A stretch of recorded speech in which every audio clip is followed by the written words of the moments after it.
Russie sur le point d'évincer la France au Mali. Depuis plusieurs mois, le groupe Wagner, groupe de mercenaires russes, tente de s'imposer comme une alternative à l'armée française. Et le Mali n'est pas insensible à ces appels. Il envisage même de signer avec ses paramilitaires. Colère de la France, la réaction de Florence Parly, la ministre des Armées, hier devant le Sénat. Si le Mali engage un partenariat avec des mercenaires, le Mali s'isolera. Il perdra le soutien de la communauté internationale qui est pourtant très engagée. Il abandonnera des pans entiers de sa souveraineté dans un tête-à-tête avec une société de mercenaires. Voilà, les mots de Florence Parly sont donc très forts. Centrafrique, Mali, France, Russie. Pourquoi la présence russe en Afrique dérange-t-elle autant la France? Chers audacieux, bonjour et bienvenue sur Business et Noblesse, la chaîne qui fait de vous des leaders et des entrepreneurs nobles, c'est-à-dire de belles personnes à l'intérieur comme à l'extérieur.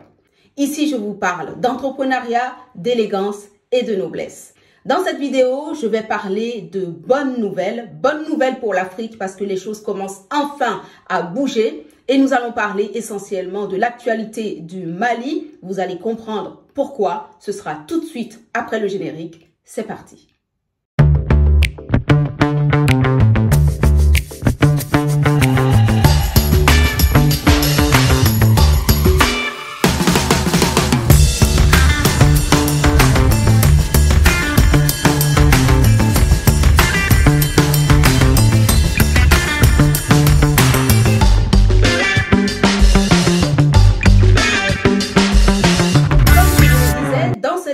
Nous allons revenir sur l'actualité du Mali et plus globalement sur celle de l'Afrique parce que les choses commencent véritablement à bouger dans la classe politique et c'est une excellente nouvelle pour les panafricains et tous ceux qui sont soucieux du développement du continent africain. Pour une fois dans l'histoire de l'Afrique, des dirigeants africains prennent leur destin en main.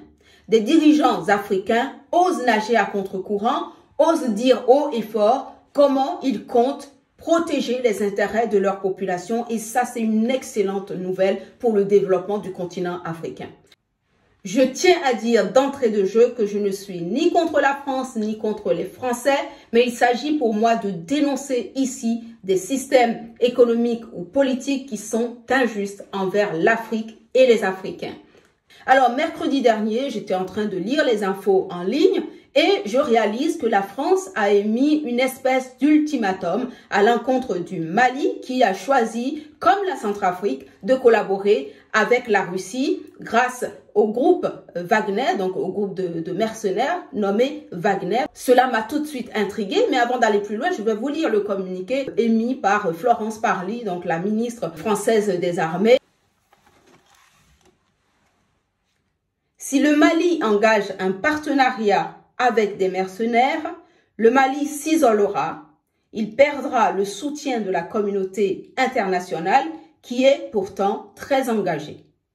Il abandonnera des pans entiers de sa souveraineté. Il suffit de regarder ce qu'il se passe en République centrafricaine. Entre la France et la République centrafricaine, les couteaux sont tirés. Paris a décidé de frapper Bangui au porte-monnaie en annonçant le gel de son aide budgétaire au gouvernement centrafricain, jugé complice d'une campagne de désinformation massive orchestrée en filigrane par les Russes. La coopération militaire a aussi été suspendue. Le malaise était profond depuis des mois. Fin avril déjà, le gouvernement français avait rappelé à Paris ses 5 coopérants militaires affectés auprès du ministère centrafricain de la Défense. Le gouvernement centrafricain tente de dédramatiser. Dans un passé récent, la France nous a soutenus aussi au plan économique et financier dans beaucoup de domaines et dans beaucoup de cas. Donc, la France reste notre partenaire privilégié, au même titre que la Russie aujourd'hui, qui nous aide à sortir des moments difficiles. Depuis décembre, des centaines de paramilitaires russes sont au chevet de Bangui, alors que le régime de Faustin Archange Touadéra était fragilisé par une rébellion soutenue par l'ex-président François Bozizé. Le rôle de Moscou en RCA ne passe plus sous silence. Il est même vanté dans Touriste, un film à la gloire de l'intervention russe dans le pays, où s'exprime désormais à ciel ouvert la rivalité franco-russe. Et loin de diversifier ses partenariats, s'enfermera dans un tête-à-tête avec une société de mercenaires. Fin de citation. Alors, Moi, quand je lis ça, j'avoue que ça me fait légèrement sourire.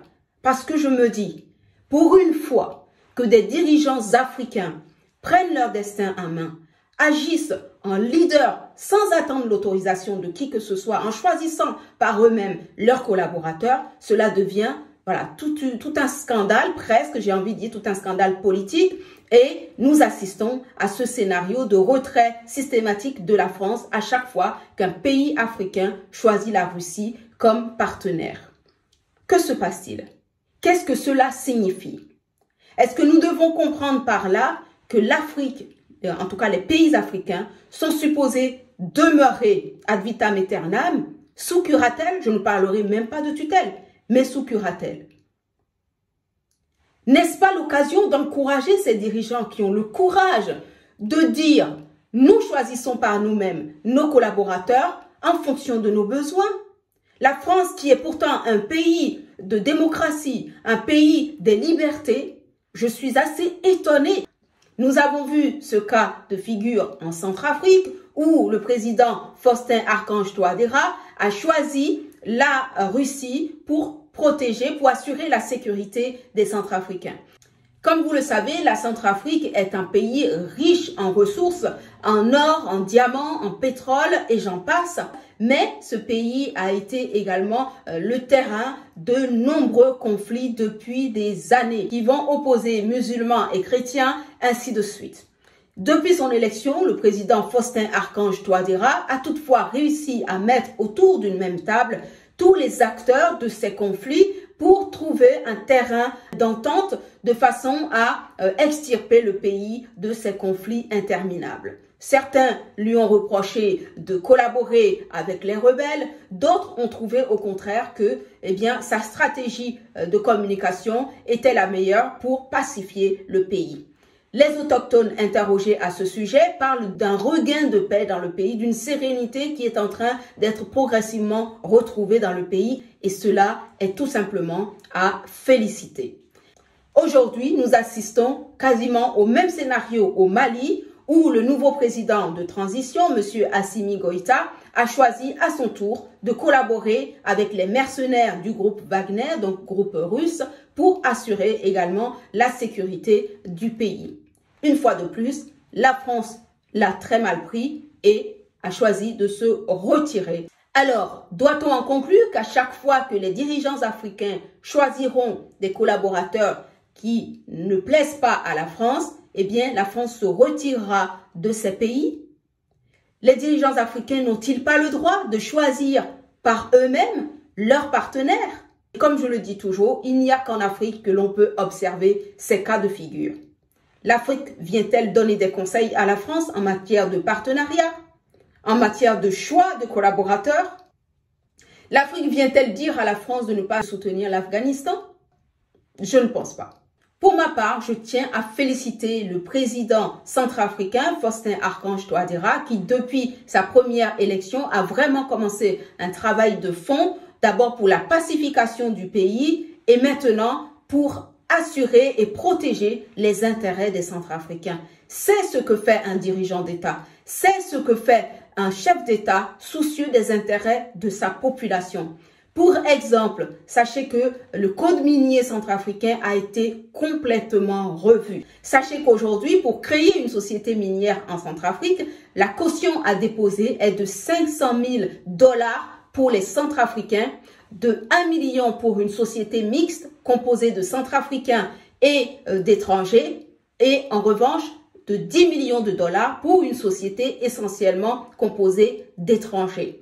Alors moi je dis que ce sont de bonnes nouvelles parce que enfin cela laisse la place aux Centrafricains pour bénéficier des ressources de leur territoire, de leur pays et pour enfin commencer véritablement un développement économique de fond. Un ouvrier minier aujourd'hui peut également librement exporter ses propres diamants sans passer par des bureaux étrangers comme c'était le cas il y a encore quelques années en arrière. Alors les choses commencent à bouger. Et c'est à nous aussi, Africains, d'encourager ces dirigeants qui commencent enfin à faire preuve de courage, à faire preuve d'audace, qui ont le courage d'initier des réformes de fond, de commencer véritablement à dire comment ils comptent protéger les intérêts des leurs? Comment ils comptent emmener l'Afrique vers le développement? C'est à nous de les féliciter. Alors je nous encourage à ne pas hésiter à prendre la parole pour dire lorsque les choses sont bien faites, ou en tout cas lorsque les choses sont faites dans l'intérêt des Africains, afin que les mentalités aussi commencent à changer. Nous assistons au même scénario au Mali, le Mali qui a choisi également la Russie comme partenaire afin d'assurer sa sécurité. Bien, les pays africains choisissent la Russie aussi parce que la Russie a déjà fait ses preuves ailleurs, en Syrie par exemple, pour protéger le président Bachar al-Assad. Peut-on reprocher à des dirigeants de vouloir protéger les leurs, puisque effectivement l'Afrique n'est pas réputée pour être un continent fort en matière de sécurité, en matière de défense. Il est normal que l'Afrique ou que les dirigeants africains choisissent aujourd'hui un collaborateur qui leur semble à la hauteur de leurs besoins. Et pourquoi est-ce que la France et la Russie ne peuvent pas cohabiter? Pourquoi est-ce que la France et la Russie ne peuvent pas se compléter dans les pays africains? Si à chaque fois que l'Afrique choisit, que ce soit la Chine ou la Russie comme partenaire, la France doit soit lancer un ultimatum, soit se retirer, eh bien, moi, j'appelle ça un chantage.